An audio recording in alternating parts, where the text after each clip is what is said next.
Ici Isabelle et bienvenue à Honnêtement vrai. Beaucoup d'entre nous passent leur vie à vouloir bien paraître, souvent sans même s'en rendre compte. Mais aujourd'hui, on a juste envie d'être honnêtement vrai, d'avoir des conversations intimes, sincères et profondément humaines. Ensemble, on déconstruit les apparences, une vérité à la fois. Bienvenue à Honnêtement vrai, la partie 2 de mon épisode solo sur la maternité et la réalité et ce qu'on n'ose pas dire.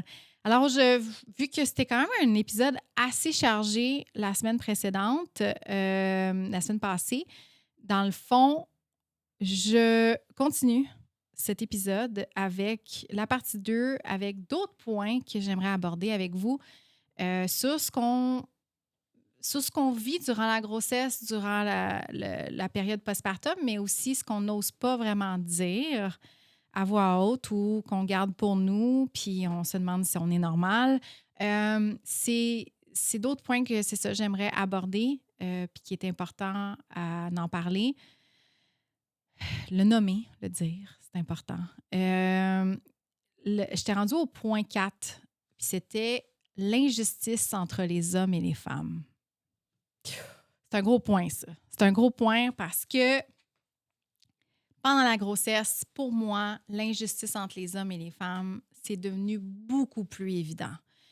On s'entend que les femmes, la charge mentale qui repose sur nous, ça commence dès le début. Les hommes, c'est beaucoup plus tard. Mais en fait, les hommes n'ont jamais la même charge mentale qu'une maman a. Le contraste entre l'expérience entre le père et la mère, c'est vraiment flagrant. Pour moi, ça m'a sauté aux yeux à partir du moment que je tombe enceinte.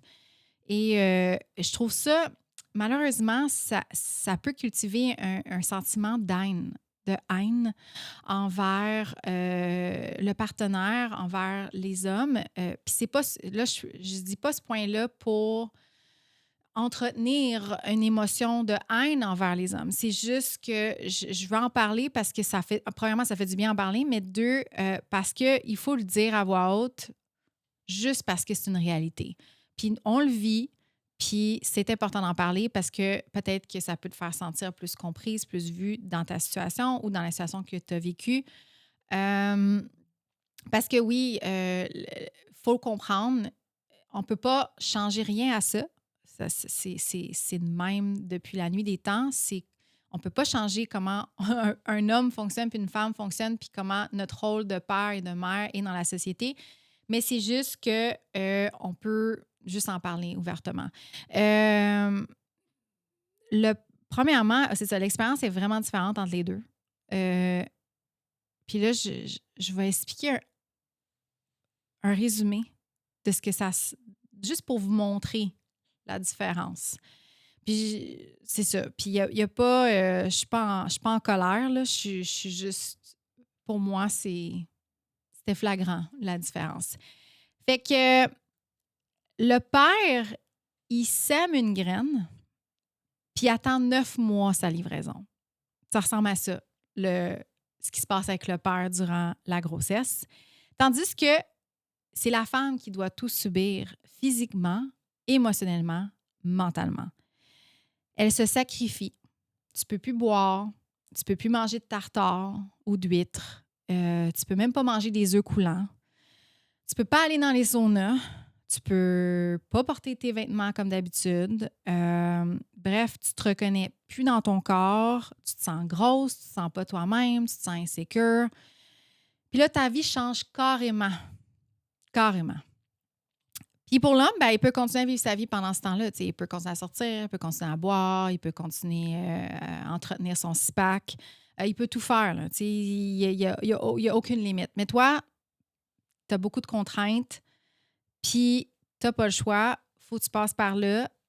Aussi, tu commences déjà à ton rôle de mère à partir du moment que tu apprends que tu es enceinte. Lui, il est carrément décalé de toi.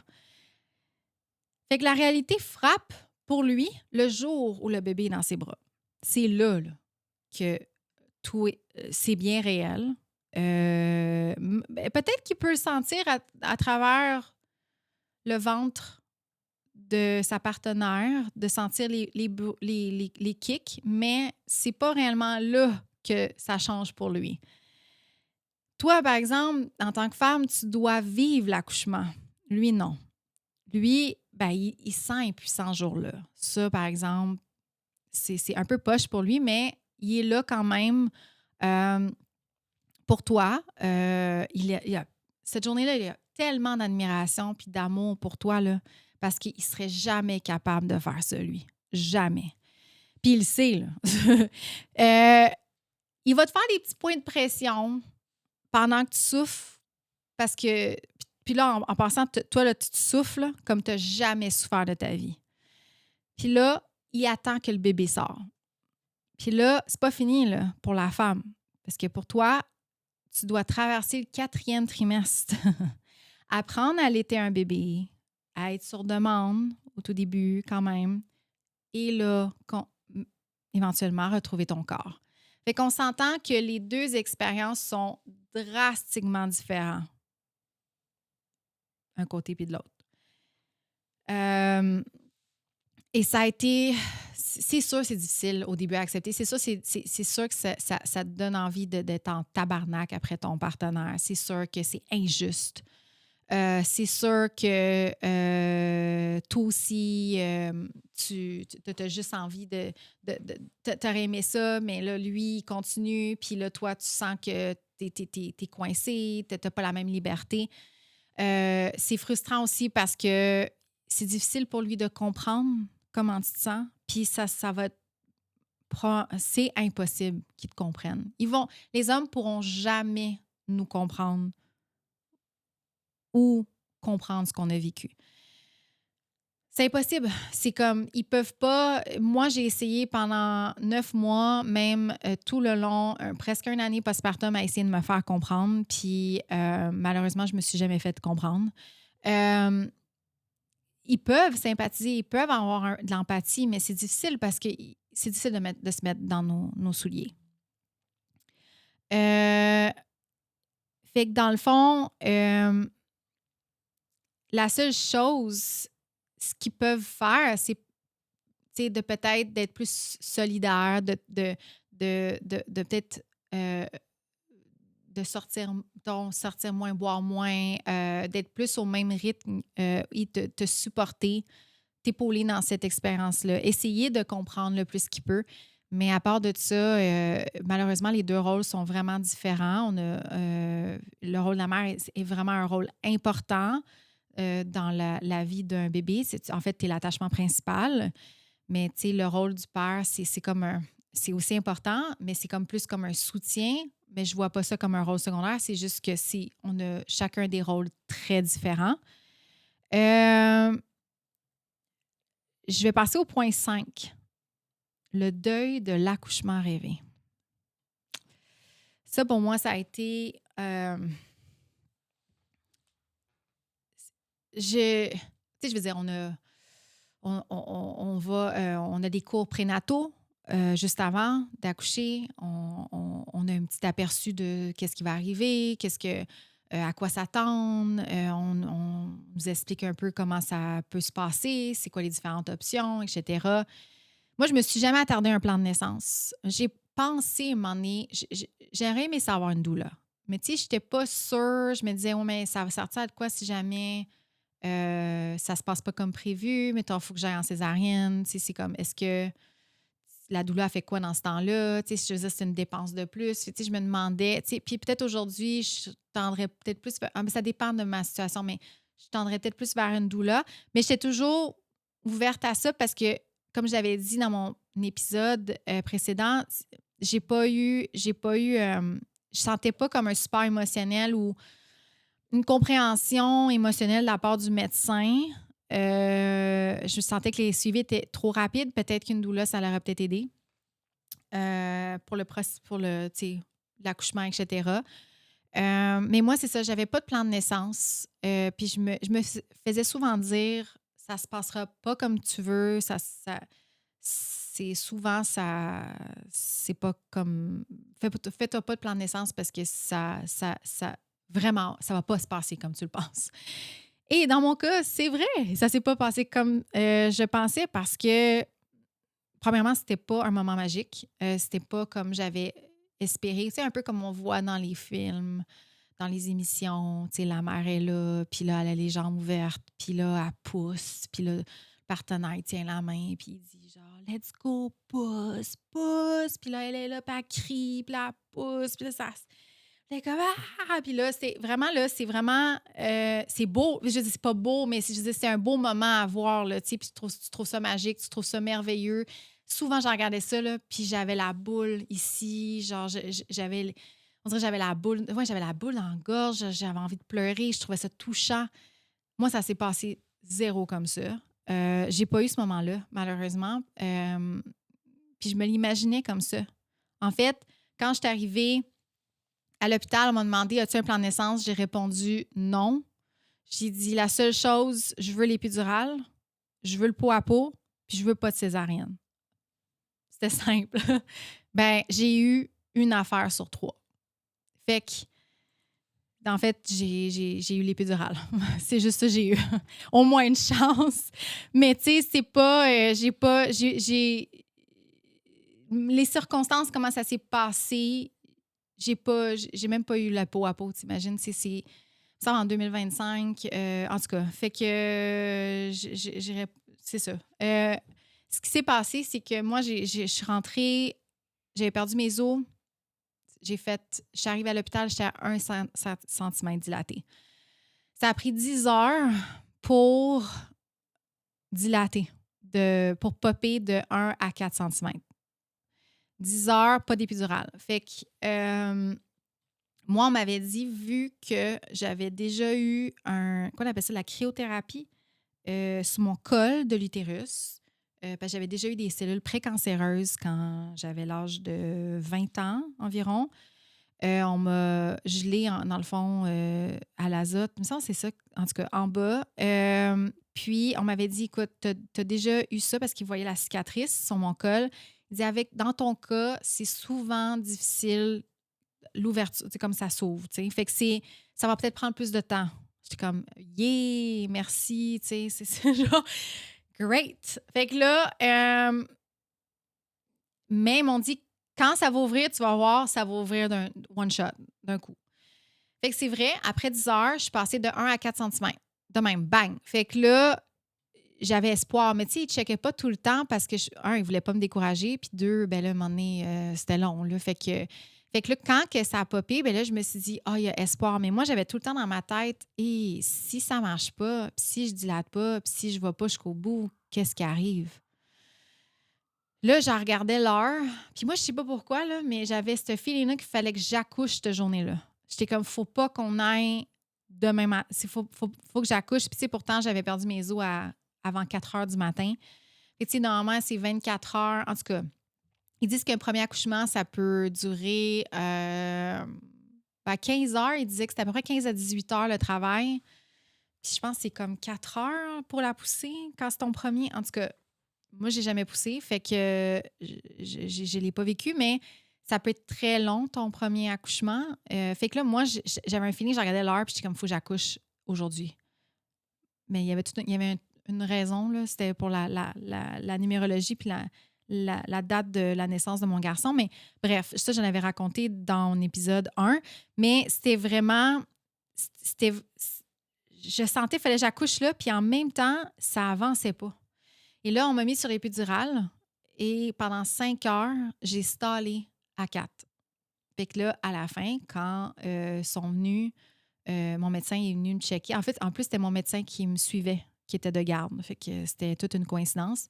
C'est une bonne chose que c'était lui, en fait. Puis là, il rentre sa main, puis il me dit ton bébé, il dit là, ton col est enflé. Le bébé, il se frappe sur ton os du bassin. Il était en train d'avoir un cone head. Là, je capotais. Je suis comme, non, merde. Non. Fait que là, il était comme, non, t'inquiète-toi pas, là, ça va se replacer. Mais il dit, il faut qu'on prenne une décision. Puis quand il m'a dit ça, c'est là que j'ai senti que, oh non, je m'en vais en césarienne. Et j'ai effondré en larmes. carrément, je pleurais, là, parce que là, en plus, tout le long de ma grossesse, j'ai rien pu contrôler. Puis là, je me rends compte que j'arrive à l'accouchement, puis je peux même pas avoir l'accouchement que j'aurais voulu avoir. Même pas. Fallait que je passe à travers une césarienne. Puis honnêtement, l'idée de la césarienne, pour moi, ça m'a toujours fait peur. Puis je pense pour beaucoup de femmes. L'idée de se faire charcuter le bas du ventre tout en étant consciente, c'est pas cool pantoute. Honnêtement, c'est juste l'idée, là, c'est effrayant. Fait que de se faire dire, en fait, on a une décision à prendre, puis c'est pas mal, il faut qu'on aille vers la césarienne, c'est entre les lignes, là, si tu lis entre les lignes. Fait que là, je pleure, j'y demande, tu sais, j'ai dit, mais là, je peux-tu avoir le pot à pot, s'il vous plaît? Puis là, il était comme, oui, on va te faire le pot à pot, même en césarienne. Combien de temps que je reste en état, tu sais, comme dans la salle d'éveil? T'es comme, ça sera pas trop long, l'infirmière est là, puis elle me prep. Puis là, la grosse affaire, là, je m'en vais, là, je réalise que en fait, on va me charcuter le bas du ventre. Puis c'était pas ce que en fait, moi, je m'imaginais être dans la même chambre, puis avoir les jambes écartées, puis pousser, puis voir mon bébé sortir, l'avoir sur moi, puis tout est beau, on pleure, puis c'est un moment incroyable. Puis en fait, moi, j'ai l'impression que c'est comme si on m'avait volé ce moment-là. En fait, sur le coup, c'était vraiment une grosse déception. Puis c'est normal de sentir comme ça. Euh, quand la césarienne est arrivée, premièrement, j'ai été strappée comme ça, de même. J'avais un rideau. Pour ceux qui ont vécu des césariennes, vous savez c'est quoi, là. Euh, non, tu sens rien, là. Je veux dire, tu sens pas la douleur, mais j'ai senti les choses. J'ai senti les sensations. J'ai senti le ciseau, là. J'ai senti... puis quand ils poussaient, puis ils ont sorti le bébé. Premièrement, cette expérience-là, je me suis vraiment sentie...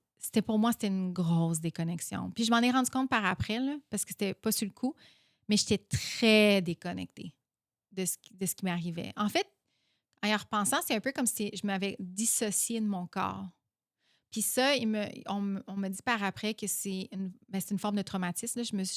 En fait, c'était traumatisant. Là. Pour moi, j'étais sur Premièrement, tu es tout nu, puis tu as du monde qui est en train de te préparer. Puis moi, j'étais là, puis je shakeais, genre, là, même sur la table, puis j'avais, genre, le bas tout nu. Là, tu vois des gens autour de toi qui sont en train de te préparer, tout. Puis tu as le gros spotlight comme en ce moment, là, mais bien plus pire sur toi. C'est bright. Honnêtement, c'était traumatisant comme expérience. J'ai pas aimé ça. Personne n'aime ça se faire opérer, mais quand tu t'en attends vraiment, vraiment pas, puis tu n'as pas le choix de passer par là, parce que, aussi, je vais l'aborder, là, pour moi, c'est comme si mon corps m'avait échoué. Puis j'ai senti, je me suis dit, bon, moi, ma carrière là, de mannequin, mes hanches m'ont coûté ma carrière, dans le sens comme j'ai toujours eu des grosses hanches, là, pas mal de bonnes hanches. Puis là, moi, je me rassurais en me disant, ben au moins, j'ai des bonnes hanches, je vais être capable d'accoucher. Je sais pas pourquoi j'avais cette façon de passer là, mais je me rassurais en me disant ça, mais ben non, j'ai même pas. Je me suis dit, aïe, aïe, j'ai fait fort des hanches, me semble, j'ai un bon bassin. Je suis comme, comment ça se fait que mon bébé n'a même pas été capable de passer? Même pas. Mon corps n'a même pas été capable d'accoucher, genre normalement. Si j'étais dans des siècles avant, là, je serais morte. Genre, c'était vraiment ça. J'ai une chance que ça existe, la technologie, elle a évolué, parce que, probablement, je serais morte à l'accouchement. Puis mon bébé aussi, mais à quel point que c'est vraiment, tu te sens inapte, tu te sens pas assez bonne. Les autres ont été capables, moi non. Fait que c'était un peu ce feeling-là que j'ai senti, puis ça m'a fait du bien après d'avoir eu des gens, quand j'en ai partagé mon histoire sur les réseaux sociaux. En story, j'ai eu des mamans qui ont vécu des césariennes puis qui m'ont dit ouais, moi aussi, j'ai vécu une histoire similaire. Puis, tu sais, ils m'ont fait sentir comme je n'étais pas seule, que eux autres aussi ont passé par là, eux autres aussi, ils se sont sentis comme ça, mais c'est pas ton corps qui échoue. Tu sais, à un moment donné, tu vas vivre en paix avec ça. Puis oui, à un moment donné, tu sais, tu l'acceptes puis tu deviens plus en paix avec ce qui est arrivé. Mais oui, sur le coup, c'était vraiment ça. C'était vraiment comme, bon, ben, mon corps a échoué puis je suis pas assez bonne pour accoucher. Bravo.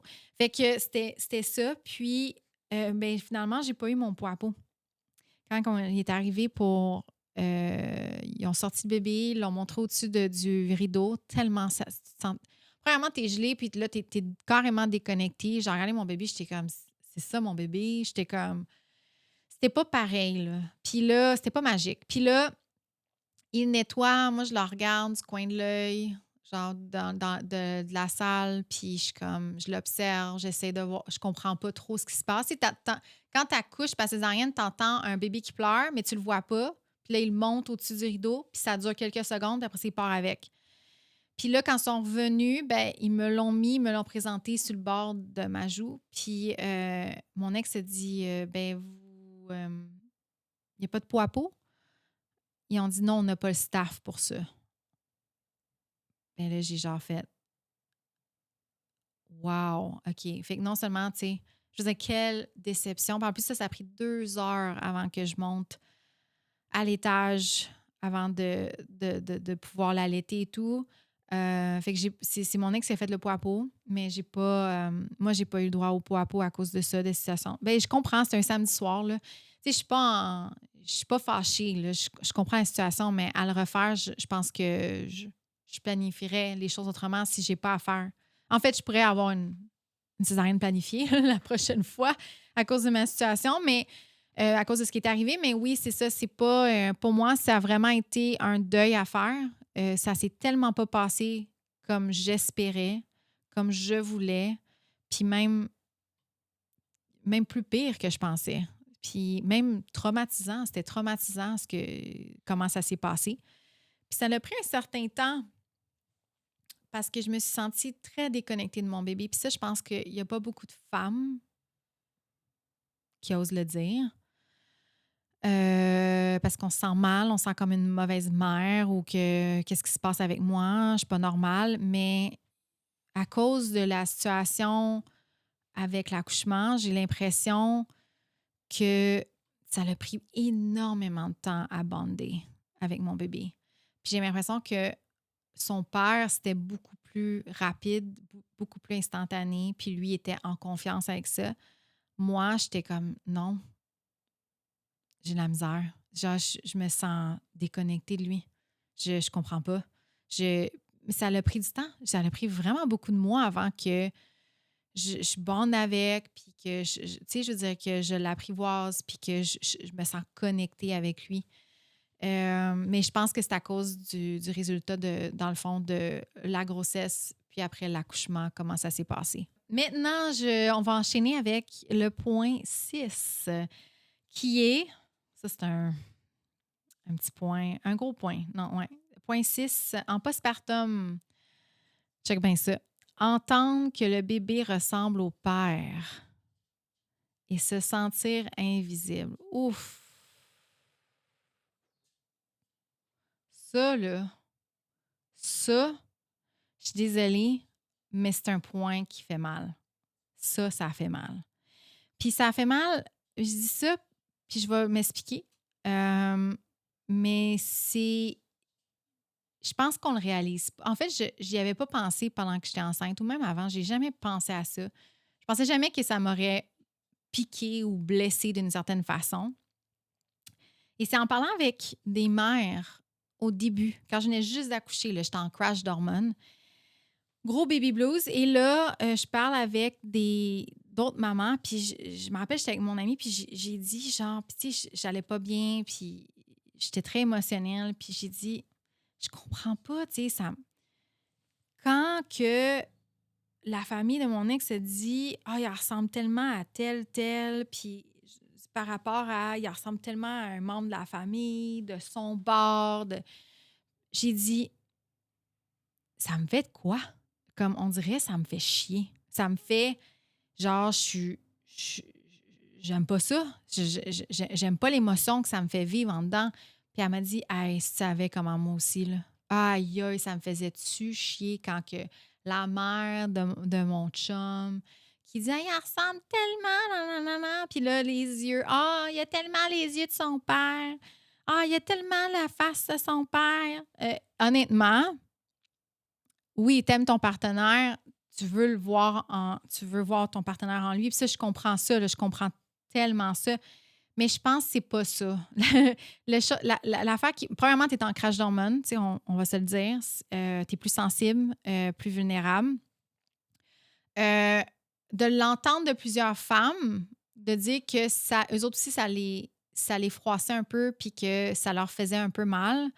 J'ai compris que c'était pas juste moi qui vivais ça. Puis je me sentais moins seule. Je me sentais comprise parce que moi, quand j'ai vivais ça, j'étais comme, je suis pas normale. Là. C'est pas normal que je sens ça. Mais après avoir porté, après avoir vécu tout ça, enduré 9 mois, presque 10, mais tu sais, 9 mois de grossesse, de tous ces changements-là, corporels, mentalement, émotionnellement, que ta vie change au complet, que tu as dû sacrifier, que ton corps, tu ne le reconnais plus après avoir accouché, que là, tu es un hot mess après avoir accouché, puis là, tu dois tout dealer avec l'allaitement, puis les seins te font mal, puis là, tu saignes en bas, ça n'a pas d'allure. C'est comme, il y a plein, c'est comme, t'es pas belle, là, t'es pas jolie, là, t'es vraiment scrap. Tu vis tout ça, puis là, tu entends dire que ton bébé, c'est le portrait craché de son père. Euh, je- honnêtement, allô, est où ma reconnaissance? C'est un peu ça, c'est une question de reconnaissance, c'est une question de se sentir visible après avoir tout traversé ça. C'est comme, allô, j'existe. Tu sais, c'était un peu ça. Puis moi, j'avais l'impression que ça me faisait sentir effacée, que je n'étais pas importante. Puis j'avoue que c'est quand même des blessures que ça fait longtemps que je traîne, que c'est des blessures qui, m- qui m'appartiennent. Le sentiment de se sentir invisible, c'est quelque chose que j'ai tout le temps dû à dealer avec toute ma vie. Fait que c'est sûr que pour moi, ça fait raviver des blessures beaucoup plus intensément que peut-être d'autres mères. Mais reste qu'il y en a d'autres mères qui se sentent comme ça. Puis je me disais, ben OK, ben il faut que j'en parle parce que je ne suis pas la seule. Tu sais, la frustration de ne pas être reconnue dans son propre enfant, quand on a littéralement donné son corps pour le créer, ça fait mal. Ça fait un petit pincement. Euh, tu sais, pourquoi qu'on ne souligne pas ce que la mère a transmis? Tu sais, moi, ça m'a fait de la peine quand que ma propre famille et mes amis disaient qu'elle ressemblait à son père. J'étais comme, allô, t'es pas dans mon équipe? C'est comme, mais voyons, tu sais, genre, tu fais pas exprès de chercher des ressemblances? Comment ça, lui, tout le monde autour de lui cherche des ressemblances, genre n'importe quelle ressemblance, mais moi, tu veux pas me reconnaître dans le nouveau membre de ta famille, de la famille? Je veux dire, c'est sûr, on va s'entendre là, que c'est normal que quand le bébé, puis là, honnêtement, je regarde mon album photo, puis il ne me ressemble pas pantoute au début. Mais c'est les hormones, tu le reconnais pas, t'es comme, tu vois pas clair. Là. Mais aujourd'hui, avec du recul, en regardant, je me dis, ouais, OK, elle ressemblait vraiment plus à son père au début. Puis c'est normal, ça a l'air que c'est dans l'ère préhistorique où je sais pas trop, les hommes devaient se voir. C'est important que les hommes se voient en leurs enfants, sinon ils abandonnaient puis ils partaient. Là. Fait que pour créer le lien d'attachement avec l'homme, vu que, comme j'ai dit, c'est toute la mère qui fait au début, ben, il faut quand même qu'il se reconnaisse en lui là, pour créer cet attachement-là. Fait que c'est ça. Puis j'avais lu aussi que ça a de l'air dans la famille du papa, euh, surtout venant de la sœur, fait que dans le fond, ta belle-sœur ou la mère, ça a l'air qu'ils sont plus prédisposés à euh, essayer de souligner les gènes du papa. Je ne sais pas pourquoi j'avais vu ça quelque part.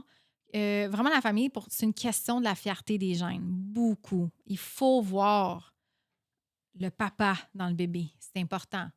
Euh, Puis ça aussi, j'ai remarqué ça aussi avec les amis du papa, surtout entre hommes. Comme si lui, il n'a pas porté, il n'a pas eu les symptômes, il n'a pas vécu tous les sacrifices que la mère a vécu, ben eux, on dirait qu'ils veulent absolument lui donner quelque chose, une médaille de participation. Je suis désolée. Oh my God! Mais non, mais ça ressemble à ça, tu sais, je m'excuse. On dirait que ça a l'air mean comment je le dis, mais c'est pas ça. C'est vraiment, je trouve que ça ressemble à ça, mais j'avoue, solidarité entre hommes, c'est important. Mais moi, en tout cas, je trouve que ça a de l'air de ça, puis c'est correct, là, ça se peut qu'il ressemble à son père, ça se peut, mais tu sais, j'ai l'impression des fois que c'est far-fetched. J'ai entendu des affaires comme « Oh my God, il te ressemble tellement de côté. » Je veux dire, un peu, il est même pas formé, le bébé de côté. En tout cas, fait que c'est ça. Je trouvais ça drôle de dire ça. Moi, en tout cas, comment j'ai vécu ça, les commentaires, je trouve que ça m'a fait comme tout le temps à chaque fois un pincement. Ça m'a pas vraiment fait. Ça me faisait sentir invisible. Ça me faisait sentir effacée, pas assez importante versus le père. Ça m'a fait sentir beaucoup, beaucoup de colère aussi. De la haine même envers les gens qui le disaient. Mais aujourd'hui, je pense qu'il y a eu une tournure. Au début, j'avoue qu'il ne me ressemblait pas. Parce que c'est normal, les traits ne sont pas formés. Puis, comme je disais, il faut qu'il ressemble à son père au début. Mais j'ai remarqué qu'il a commencé à avoir mes traits, je te dirais, plus vers l'âge de 4 mois. J'ai commencé, si on comparait des photos de moi, bébé, puis on, on regardait euh, les- ses traits, dans le fond, dans le visage, je commençais à voir mes traits sortir. Et là, c'est là que j'ai commencé à attendre de plus en plus des gens me le dire. Des gens qui me disaient « Oh mon Dieu, il te ressemble. Oh, il ressemble à sa mère. » Fait que, tu sais, mais c'est pas tout le monde. Il y a tout le temps, chacun voit un bébé différemment. Moi, maintenant, j'essaie de faire attention à ça. Genre, en fait, je regarde les bébés, puis j'essaie d'observer. En fait, personne ne le sait, mais je suis littéralement, si je croise un bébé, je vais essayer de voir où est-ce que ces traits viennent de tel parent. Puis tu sais quoi la différence? Je le dis pas. C'est ça la différence. Moi, j'ai des amis en ce moment enceintes. Quand que le bébé, ils vont avoir le bébé, je te le dis, là, je vais rien dire. Parce que je sais comment ça fait du mal, comment ça impacte, comment ça peut pincer. Je vais jamais, jamais dire « Oh mon Dieu, qu'il ressemble à son père » ou « Ah, il y a tel trait de son père ». Jamais, jamais. J'ai appris de cette situation-là. Peut-être qu'avant, je l'ai fait avec du monde, mais je pense pas. Je suis pas quelqu'un... J'ai toujours eu de la misère à savoir à qui que le bébé ressemblait, mais là, je m'attarde un peu plus à ça parce que je trouve ça intéressant quand même de voir les traits, comment ça joue entre les deux parents, mais je voudrais pas le dire à voix haute à une amie, là. Ou à quelqu'un là, que je connais pas, là, y dire que. Parce que je sais, en tant que femme, en tant que mère, comment tu peux le ressentir, comment ça peut t'impacter, ce commentaire-là. Fait que c'est un peu être plus sensible à ça, puis quand même sympathiser envers les autres mamans. Là. Euh, Aussi, je voudrais mentionner comme en postpartum, euh, puis ça, je pense que j'en ai glissé un mot dans l'épisode précédent par rapport à la perte de poids par après, là, mais il faut pas s'oublier. C'est vraiment important de ne pas essayer d'être une mère parfaite, de s'épanouir aussi en tant que mère. On veut vraiment bien faire, on veut être présente à 100 plus qu'on est dévoué, on dirait plus qu'on se sent comme une bonne mère. Mais la vérité, c'est qu'il faut que tu prennes soin de toi en premier. Puis prendre soin de soi, c'est pas égoïste. C'est même essentiel. Fait que si tu as besoin d'un break, un moment seul, d'aller voir un ami, de t'entraîner, de faire une activité, ben fais-le. Demande de l'aide soit à ton entourage, ton village, ton partenaire. Parce qu'une maman qui se sent bien dans sa peau, c'est une maman qui est épanouie puis qui va prendre soin bien de son enfant. Fait que ça commence vraiment par toi.